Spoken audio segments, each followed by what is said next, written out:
now, after months of campaigning, the Republican U.S. presidential candidates will be battling for votes at the Iowa caucus this evening. It comes 9 months ahead of the election, and things are looking positive for former President Donald Trump, who maintains a huge lead over his Republican rivals.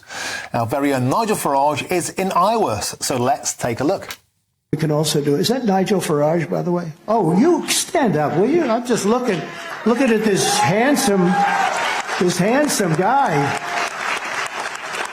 He's been a backer of mine from day one. I think called Brexit, very non-controversial. And you've been right. They haven't implemented too well, but you've been right. No, we're big fans. Thank you, Nigel. It's really an honor to have you here. Great. You look great. I love these suits. You know, they know how to dress over there. We don't know how to dress like they do.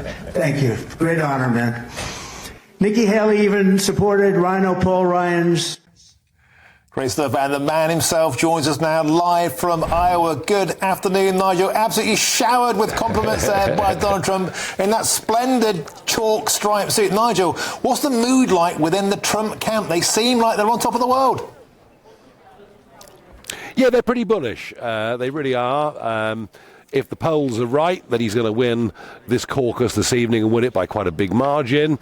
But I have to say, Martin, I mean, to be here and to see the enthusiasm for the democratic process in America, I mean, it's such a contrast to our country.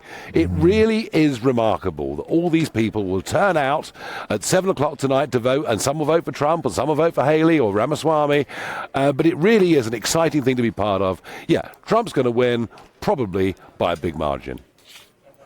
And that's in stark contrast, of course, to Rishi Sunak back here in Blighty, Nigel, all over the front pages for the wrong reasons, including that poll facing a 1997-style electoral wipeout, even worse than Major suffered at the hands of Tony Blair. Do you think that's what will happen, and do they deserve it?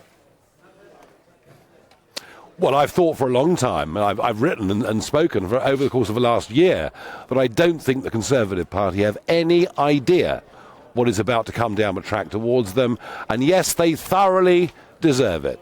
They've lied to us. They've betrayed much of what Brexit was about. They have been truly, truly awful. And I find this whole narrative in the Telegraph and elsewhere, oh, well, reform mustn't stand because, you know, the Conservatives might still have a chance. You know, they don't have a God-given right. The Conservative Party does not have a God-given right to your vote.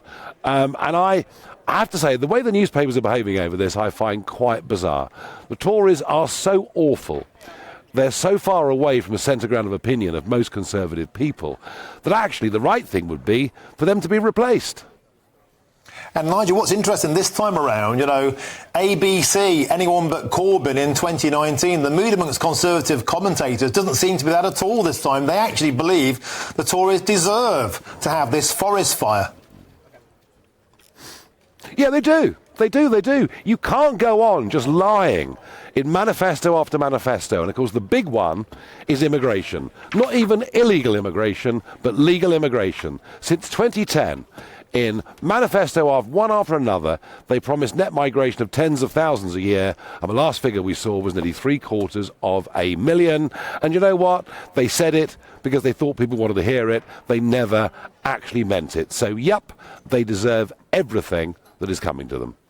And, of course, Nigel, people are getting very excited about the prospect of you dusting off your old tin hat and getting back onto the front lines. Clacton mentioned, I saw you rolled your eyes a bit there. These rumours follow you everywhere, Nigel, but there is a huge interest. Well, there's certainly a huge interest, Martin, of course, but it's almost as if people are trying to force me back into it. I think many elements of the media want me back in because it would be a good story, and frankly, because many of the other main players are pretty dull and pretty boring. I repeat, I haven't decided what I'm going to do.